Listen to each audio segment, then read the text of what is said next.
Welcome back, Mojo Nation. Thanks for joining us again. On this episode of Let's Draw, we have a brand new Scoop character based on one of my favorite comic book characters of all time. This is what he would look like reimagined as a Scoop. As you can already see, we've started sketching out what the Scoop will look like, starting with some of his most iconic features. We've got the mask with the points coming down to his ever-aggressive, scrunched-up nose. Initially, I wasn't sure about the claw placement. I mean, you have to include them claws. But, given that these Scoop characters need to follow the Scoop outline, I had to get a bit creative. I played around with the different hand and claw orientations. Finally, I decided that going with just extended claws on one hand would fit perfect. Then came his knee to fill in another portion of the Scoop shape. Let's add the points to his boots that marry back to his mask. Speaking of mask, now we have to get the expression right. Remember, he has been through hundreds of years of living. One can only grow cynical to life and the world around him. His feral behavior is justified, and it should show in his face with an aggressive and weathered appearance. Building on that, we need to extend that grit into his grin and eyes, completing the abrasiveness. Smaller details are then added to help support this. Here is where I spend quite a bit of time adding in the whiskers and the scruff. I always start with a foundation and build on top of that, organically. Finally, let's draw in the claws. As I said before, we are going to explore him having only the claws on one hand extended out. Working with the Scoop silhouette, it really doesn't leave too much area, so the best possible placement would be to slightly overlap his snarl. Now, when I was growing up, there were the Supermen of the world. The heroes who were ultimately righteous and operated on the extreme side of good. Flawless individuals who only saw themselves as the vanquishers of evil. A clearly defined line between the good and the bad. Even as a young kid, I found that to be boring and one-dimensional. I needed more.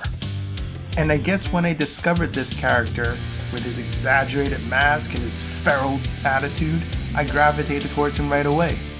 His mutant healing factor made him virtually indestructible, and his schnickety-schnick retractable claws are made out of adamantium, which, up until I was in middle school, thought was a real metal. But he's the type of hero that I can get behind. Someone who seemed more grounded and realistic, more believable, more relatable.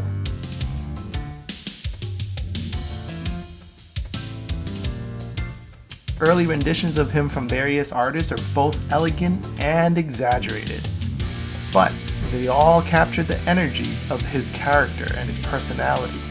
A no-nonsense, straight to the point, like it or leave it attitude. A character who is not afraid to show his flaws and at times exemplifies those flaws with the smoking and the drinking, with his rage and stubbornness. As we finish the inking, we need to vary our strokes. Subtle details tend to work with line weights that are less pronounced and thinner, while we use thicker lines along the outer edge to help bring all the elements of the character together. The back and forth between these, along with shading and highlights later on, will help truly bring this character to life. First, let's tackle the most prominent colors. These will serve as the foundation of the character. The base blue is what we'll use.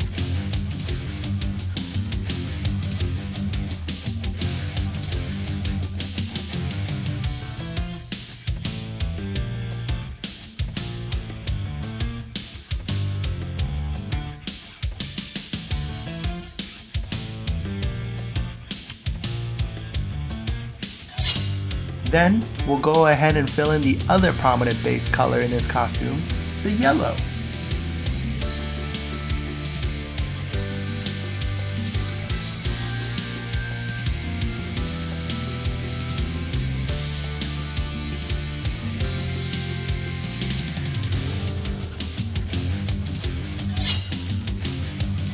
Now, let's add in his base skin tone.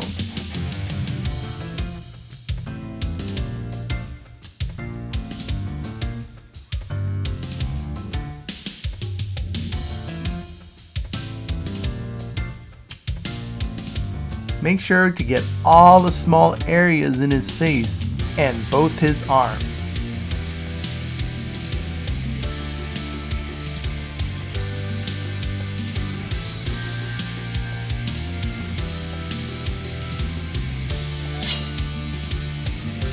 Don't forget to color in his gums.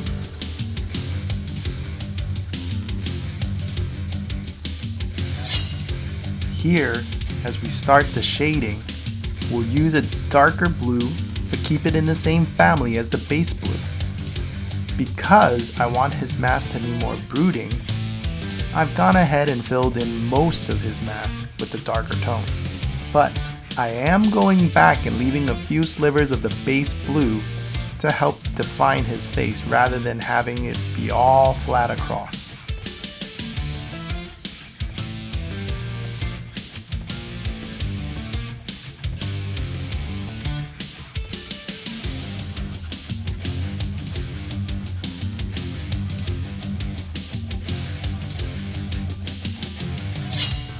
Now we take the lighter blue as the highlights. Add it to where we feel the mask should protrude a bit more.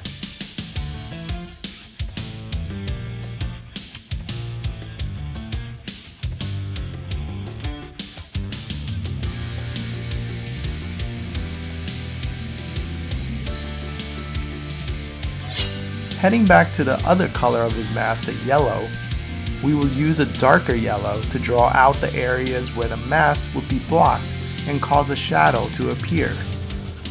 Doing this along the edges of where the blue and red areas meet can help separate them and lift up the mask further, creating more dimension.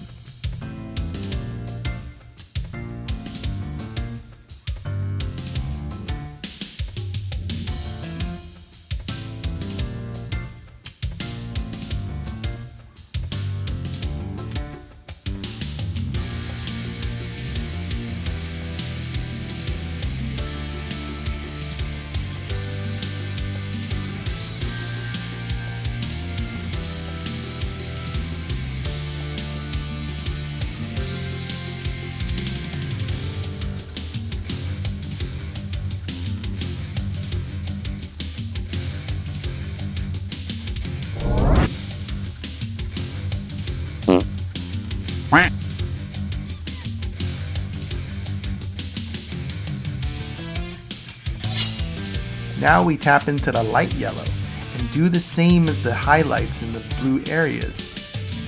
We want to add light to where the mask and head might protrude more. Take a darker skin tone color and add in the shadows of his face. His gums would only need a slight amount of shading just at the base, since the areas are so small to begin with.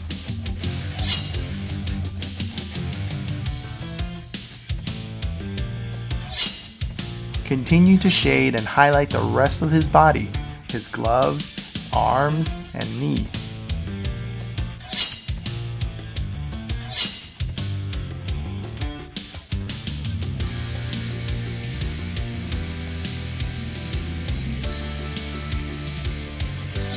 And finally, grab a light gray and finish off his claws, teeth, and eyes. No highlights needed here since their base color is white.